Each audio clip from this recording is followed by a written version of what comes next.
Shalom, greetings, Wabugele Makaya. Today we are coming to you from Shalom Christian Fellowship Ministries studios under the leadership of Apostle Ibin Lovu. Namhlanje we are visited by Usis Wetu, Usis Apiwe. She's here to give us a testimony. Gohambo lwakhe ezela esosivakashela eShalom. Sis Apiwe sakubingelela, siyacela sisukuthi usitshele nje ngawe ukuthi ubani usuka kuphi kwaze kanjani ngompostoli. Bengicela ukubingelela kuqala kubabukeli and igama lami ndingu-Aphiwe wakwaSukude, ndisuka eFlagstaff. Utata ndaze ngaye ubaba umpostoli khona ubhuti ebengigibele naye eteksini, ndamxelela ngengxaki yami wabe sebandibalela ukuthi mandivizithe apha ekhaya ndizoncedakala. Okay, so if esakutshela ngenkinga yakho, iyiphi le nkinga ebekuhlupha le ubhuti emenze waku-advise ukuthi ufike la ekhaya? Bendinengxaki ye-smell emzimbeni, iphunga nje elingekho lihle nento ehamba esiswini elingekho esiswini. So this challenge, yes, smell, how did it affect nje your daily life? Bekwenzakalani? Like, just take us through the process ukuthi ik-affecte kanjani nje impilo yakho le kwenza ukuthi noma so directwa ukuthi uze la ubone ukuthi really you need to come. In-affectile kakhulu sisi impilo yami. Okokuqala ndiluze umsebenzi. Okwesibini kuninzi nje even i-relationship yami. Okay. Nasemphakathini kunzima nokukhwela itaxi. Abantu xa ndisendaweni apho kugcwele khona abantu kuba nzima kakhulu, abantu abakwazi ukuhlala nabo. So mawufika lana ke I believe ukuthi bowukhona kwi-service ebesinayo Tuesday. So mawufika la, what was your expectation mawufika la eShalom Christian Fellowship Ministries eDurban? Into bendi-expectile uma ndifika lapho uba utata ndiphile kuphele yonke into. So utholile umkhuleko izolo? Yes, sisi ndifumene umkhuleko izolo. So mawukhulekelwa izolo, what did you feel? Was there a shift? Did you feel a shift emzimbeni? And just take us through ukuthi umpostoli mekukhulekela, maybe is there any products ayisebenzisile kuwe kuze ukhona ukuthi noma asho ukuthi isebenzisa this product so that it will help you along with prayer. Just take us through that journey ukuthi ukuthandazele kuphi kanjani and what products were used. Okokuqala utata uye wandithandazela kwi-1-on-1 then wabese wandidirect uba mandithenge i-product yalapha ekhaya. I-soap, uthe i-soap ne-spray ne-spirit salapha ekhaya, then wabese ndanikela nento endizoyisebenzisa egcekeni. Alright. Ekwakhulekela ihle umhlabathi wami. Umhlabathi osegcekeni. Okay. So mekukhulekela yikho i-product akusebenzisa, you just prayed for you kuphela. How did you feel mekukhulekela nje emzimbeni wakho kwenzakaleni? Kuye kwangathi khona into esukayo kumbe mahlombe because bendihlushwa kuba ngathi ndiyasinda.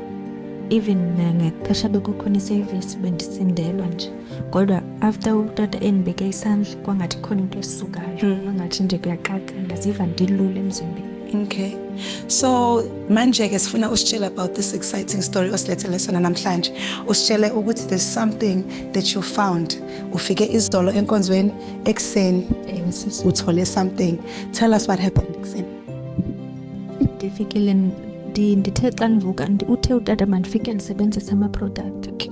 Ndafika ndenze njalo ndagoma njengoba bendixelele. Ndabese ndathatha besinikeziwe bekukhulekelwa amanzi wathi siwadibanise insebenzo yayizolo kwathiwa sichele ngayo egcekeni. Ndenze kanjalo ndabese ndalala. Okokuqala nje ndiye ndanephupha nele ndibona utata ngathi uyandikhulekela, ungathi ukuthi uhlale apha. Then ndabese ndavuka ke. After ndivukile ekseni sendibona ngakusinki phandle, ndibona le botile akuthatha sizosibonisa. Okay. Ibotile ibotshwe ngentambo emnyama inento ngaphakathi. Okay. Ine phakathi. It's like umuzi sokuthi. Okay. Ithi ngaphakathi then eca kwayo bekhona andazi noba ndingayibeka ngale ndlela nokubeka nje sisinamnyama. Ikhona into engathi umphalazo nje into enyanyisayo moyibamba kanje. Okay. So what was your reaction nje mawubona this ekseni mawuvula?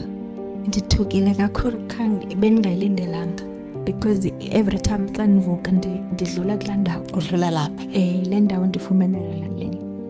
So it means ukuthi whoever did this uyazi vele ukuthi uzodlula, and this happened is after wena izolo kukhulekelwe umhlabathi osegcekeni, and after ukhulekeliwe izolo the following morning sewuthola lezi zinto lezi. Ewe sis. So tell me ke the change manje since uthole lento ukhulekeliwe izolo wasebenzisa nensebenzo. Today is a different day. Okay, i-progress yokuqala sibonile uthole something. Just tell us manje about the smell. What's the difference? Is there a difference in that nje? Ewe sis, ndiva ngathi akusafani njengento ebendiyo. Nebendinothisileyo uneighbor wam. Okay. Bendiye ndithi xa ndiphuma andibalekele. Okay. Kodwa namhlanje uye waphuma wasibayela yabona. Okay. Nami ndasendangazi.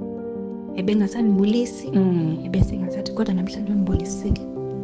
Should it goes to show ukuthi there's progress ngoba phela shuthi lento njengoba ubusho ukuthi beyenza ukuthi abantu bakubalekele, the smell, and kahle kahle we can call it isichitho. Yayibona. So just tell us ukuthi umlalelo sekhaya njengamanje that's facing the very same problem, because siyabona ukuthi there's a progress empilweni yakho, and siyamkhola uNkulunkulu ukuthi the more you carry on usenesinsebenzo there will be more uzoba healed and you will carry on meeting with umpostoli. But I want you to tell umlalelo sekhaya njengamanje ukuthi if they're having the same problem that you have, what would you advise them? Bengingamxelela umlaleli emakhaya ukuba mayezifumanisa enale problem yokunuka angaze azovisita apha ekhaya kubaba umpostile eShalom. Uyasizakala kuyafunyana impendulo apha ekhaya, ndibone kumo. Siyabonga. Nizweleke babukeli emakhaya, woza eShalom satholakala la ekhaya every Tuesday and every Sunday at 10 a.m. Njengoba usisizakele siyamkhola uNkulunkulu ukuthi nawe uzosizakala ngegama lika Jesu. Shalom.